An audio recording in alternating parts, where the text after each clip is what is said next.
Hey everybody, welcome back to my channel. If you're new here, my name is Sophia Chanchuli. I'm the host of the Sophiology podcast, which is an extension of this YouTube. Not that you care, but I had it first. So if you want to listen to it, it's on Spotify. I'll probably upload this also on Spotify. But guys, today I have a really exciting video, which is about self-concept. I've probably made one before, but I think this is very important. I don't know, I have people from all walks of life on this YouTube and just in my own life, so we all have kind of different beliefs. But let me tell you something. Aside from Jesus, you know who changed my life? Neville Goddard. And the majority of Neville Goddard's principles are from the Bible, but obviously his perception is a little different than what we would learn in church. And I will tell you that my favorite thing to tell you guys is about my life makeover, but everything that's ever happened in my life, especially in prayer, has happened and unleashed in my life the moment that I started living as if I had it. And that's beautiful.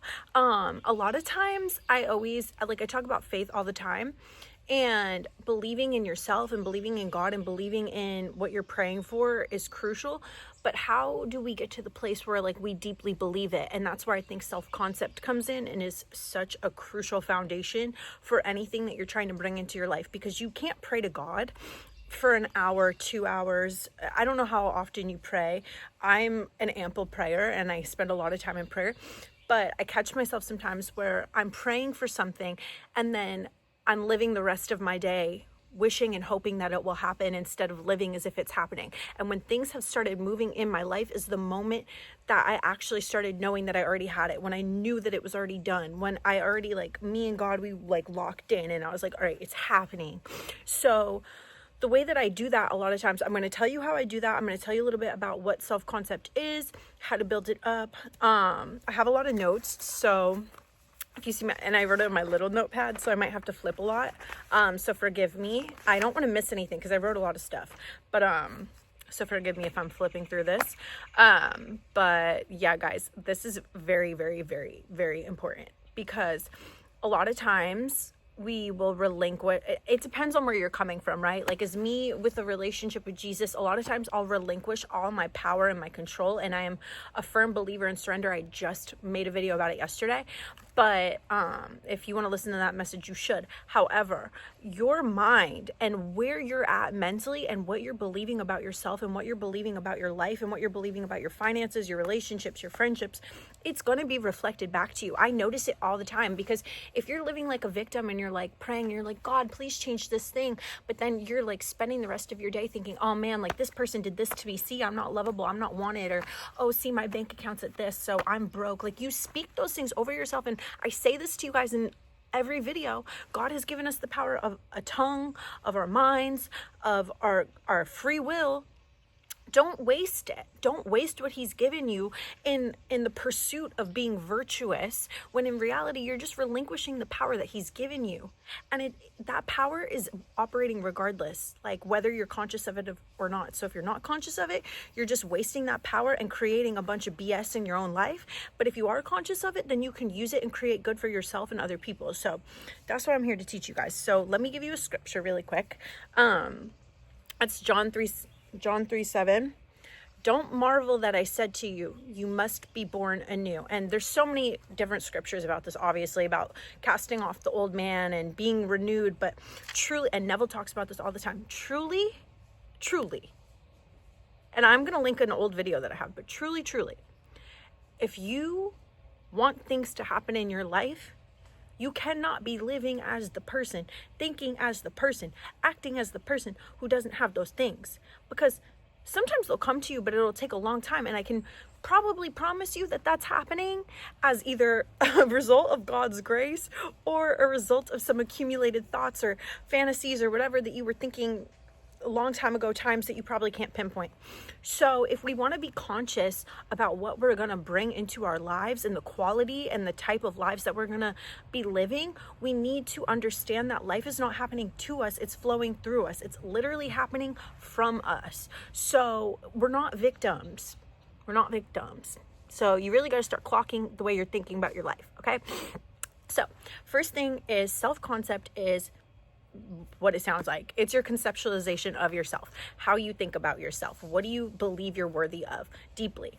And we can go really deep with this if we want to, and we can go to like, your self-concept is formed by wounds and traumas and things that have happened to you and experiences that elicited like very intense emotions, and that's become like your foundation.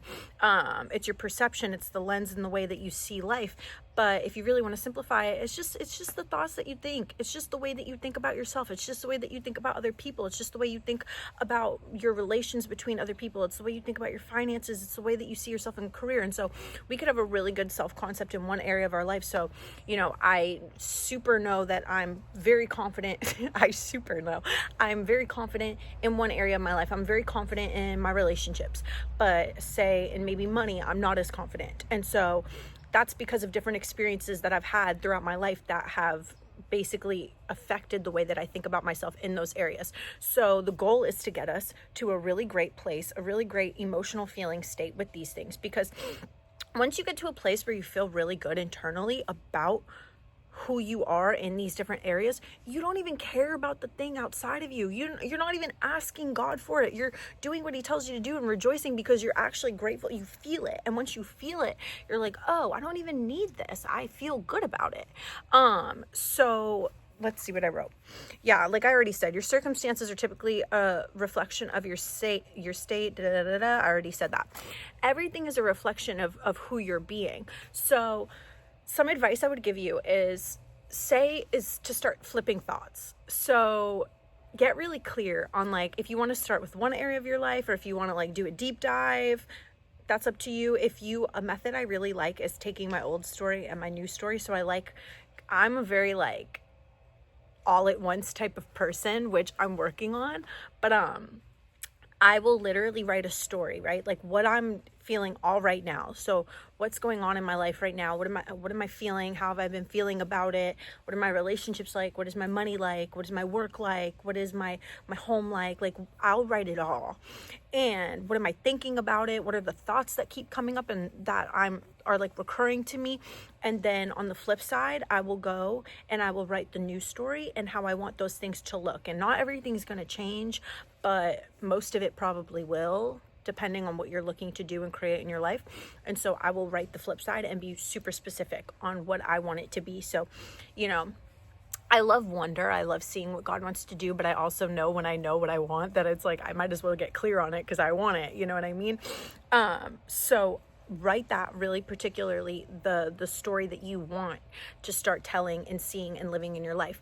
And then my advice to you after that would be, number one, in a practical sense, start seeing how you can implement things and behaviors that are in accordance with that new version of yourself, with the new story into your life. See new habits, new behaviors, like what is it going to be? And you don't have to do it all at once, but then it gives you a clear vision of like when you are faced with the old story, when old thoughts do come up, when old patterns come up or things that you don't like, you have like almost like some kind of action plan, something tangible to look at and be like, okay, well, this is where I'm trying to go. And these are some things that I can do to get me more on that path. And so it's not always immediate, but it does get you in the headspace of moving towards that thing, or that way of life or that way of thinking.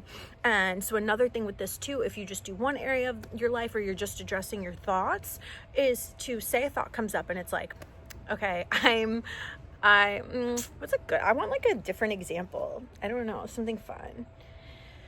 I don't know. I think finances are good. I think relationships are really good because that's what I think most people have problems with. But so say your finances are in a particular state. Let's keep it really on the low end. Say you're making like $100 a month, okay? No judgment, but say that's what you're making. And you're trying to make, I don't know, $20,000 a month. Start writing affirmations. So say those thoughts come up and they're like, oh my gosh, I'm broke. Oh, this thing comes up. I can't afford it. Oh, like, how am I going to do this? Oh, I need this.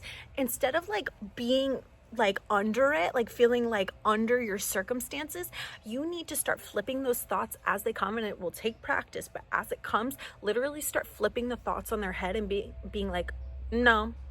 Like, and it seems delusional, but I promise you, like if you're praying to God for more money, it will start clocking.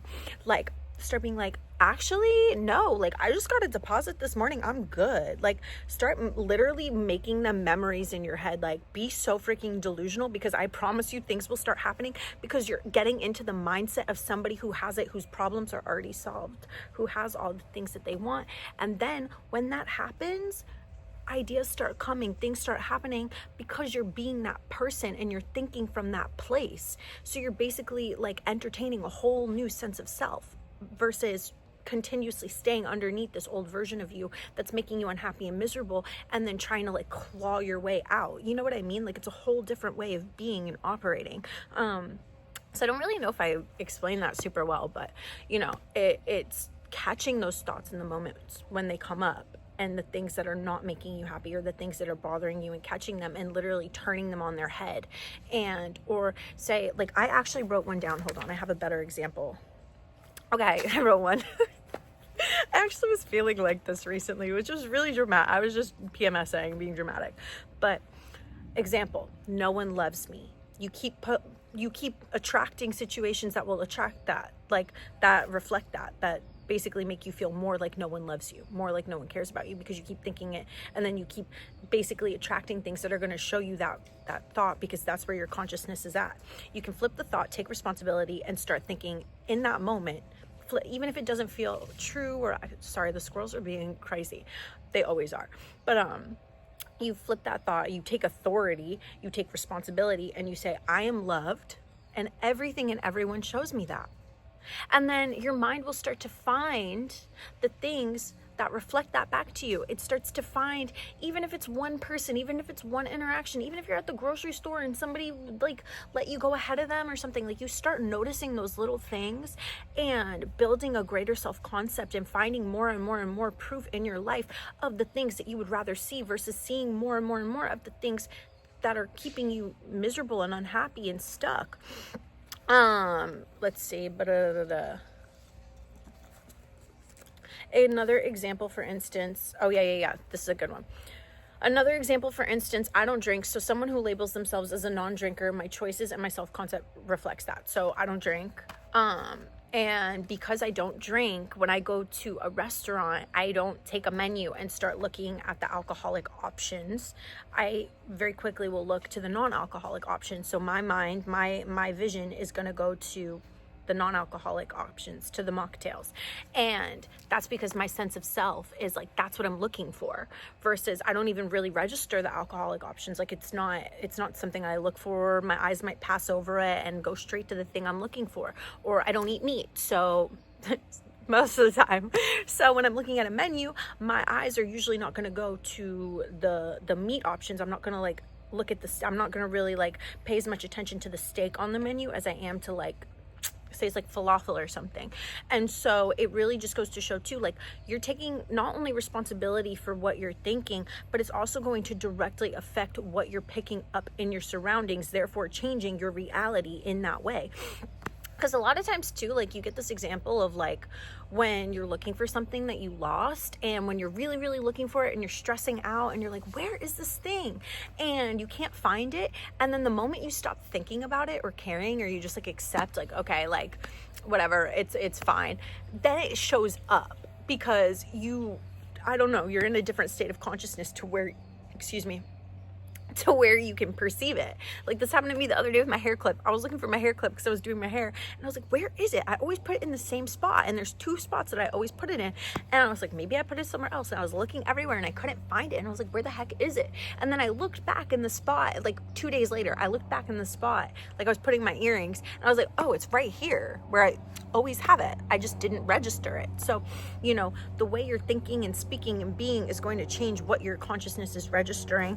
And it really is like, a lot of times we think that because we have a God that loves us and takes care of us, we don't have any responsibility or autonomy over ourselves, which is not true. Like we literally have the gift of free will. So if you want your life to look and be a certain way, instead of begging and praying and then living the rest of your day in poverty and in sadness and in depression and then blaming it on like, oh, I'm getting attacked. oh, this thing's happening to me, oh, my reality is this way. Instead of doing that, like, take some authority and literally go within. And it takes a little bit of practice, but like, when you go to bed at night, like, start seeing yourself living the life that you want to live. Like, I will always tell you, like, make scenes, play affirmations. Affirmations are amazing because you don't realize they're working until, like, you'll play something all day, or like, I'm an advocate for subliminals. I always tell you guys, you don't even realize that it's doing something to your mindset. Like, you just like are hearing words basically, and you're like, okay, I'm just like listening to words, until it starts basically being your stream of consciousness of thoughts. And then you'll just be going throughout your day, and then you'll hear this like wonderful affirmation, and you're like, oh, how did that happen? And it's amazing because it expands your capacity and container to receive, because there's so much, I feel like there's so much God wants to give us, but he's just waiting for us to be in like the receptive state. That's why surrender is so important, and being open to receiving. And when we're miserable and we're mad at what our lives look like, and we're constantly thinking thoughts that are completely opposite to what we want, then it's really hard for us to be open to receive. It creates this barrier and this block to all the stuff that God's trying to send down to us. Because a lot of times too, like, I'm guilty of this, we'll think God's withholding stuff from us or trying to teach us a lesson, when in reality it's like, no, like, you're truly just your own op. Like, you're just being the op. Like, you're just not making room for it, because it's like, ow, oh my God, sorry, I was sitting on my feet in like a really not comfortable way, but like, it's like, okay, say you want to like look really good, right? You decide, you know what? I'm sick of being fat as heck. I'm sick of it. I don't want to be fat anymore. The next logical step for you to do is not to pray to God and say, God, please help me to, well, maybe, I guess maybe, but like, the next logical step is not to be like, God, please help me stop being fat. Please, like, take this fat off my body. God, take this fat away. No, the next logical thing that you're going to do is go to the gym and start eating better. Maybe taking more walks, being more active, like watching videos or reading books about your health, like things like that, making better choices.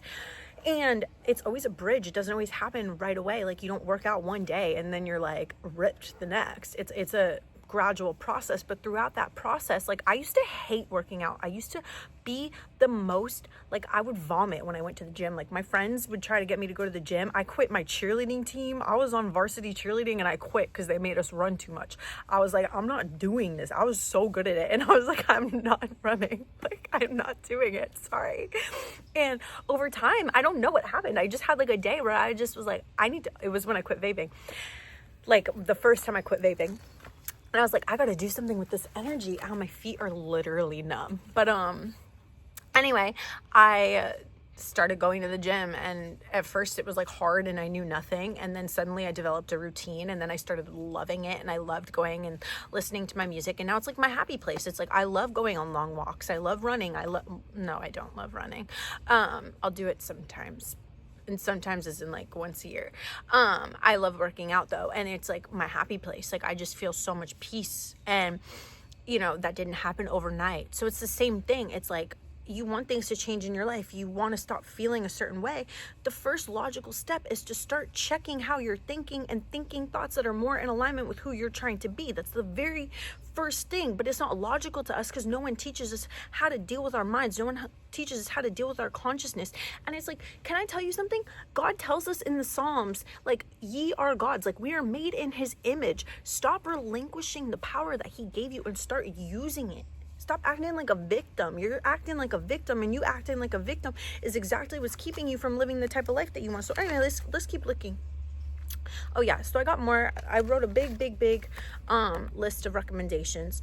So my first one is read Neville Goddard. He is really good because he talks about imaginal acts, and that's me very much summarizing. Like, I'm super summarizing, but because he talks about a whole bunch of different things.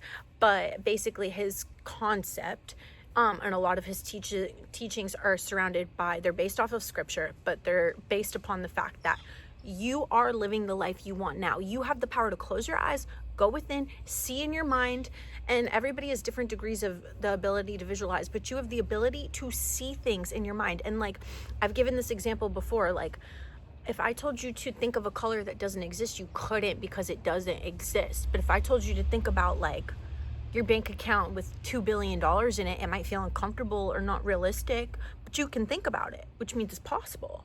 You know, if I told you to think about you in a beautiful, happy relationship with a ring on your finger, you could do it because it's possible.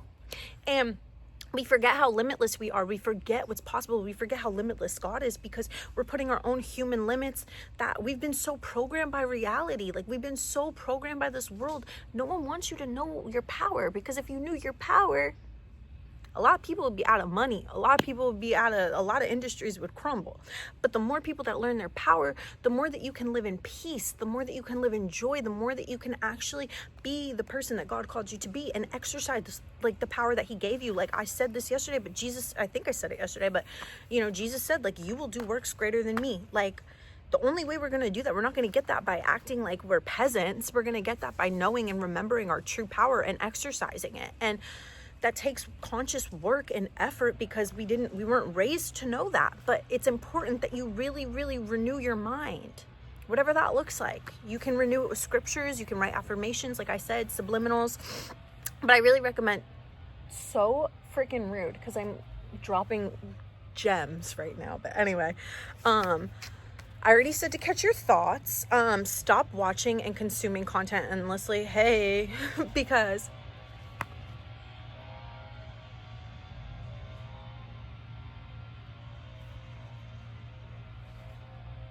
let's practice something.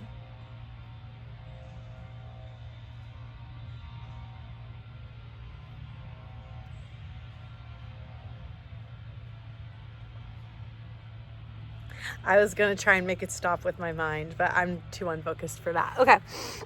But catch your thoughts, flip them. I already said that. Stop consuming a bunch of stuff. Like, literally I've told you guys this before. I think I said this like 2 videos ago. Make a list of what you're allowed to watch, listen to, and read. And like this November, I'm locking in. Like, I'm locked in for November, babe. Like, I'm locked in. And I'm telling you, the stuff that's happened already is crazy. Like, I literally said to God, I said, Lord, I'm not taking no for an answer. I'm decreeing and declaring. I'm not taking no for an answer. And so it's crazy how when you start thinking different thoughts, different opportunities find you, different things find you, you're like, oh my gosh, this has been here the whole time. And I never thought it. Literally this morning, I had something like that happen. I discovered something brand new, made money doing something I had never thought of doing before. And I was like, that was so easy. Where has this been? And my consciousness was in a different place. Like, my consciousness has changed because I've changed the way that I'm thinking about money. And this happened in the past so many times. Like, this is how I've moved up in my life, by changing the way that I think about things. Because I've told you guys my story so many times. Watch my old videos. I'm not going to go into all of it, but like, from where I've begun to who I am now, like, obviously life is always a process, but I attribute it to God, and I attribute it to changing my mind, to using the power and the gifts that God gave me and shifting it. I'm really sorry. That's very annoying. I'm gonna make this quick. I already said this.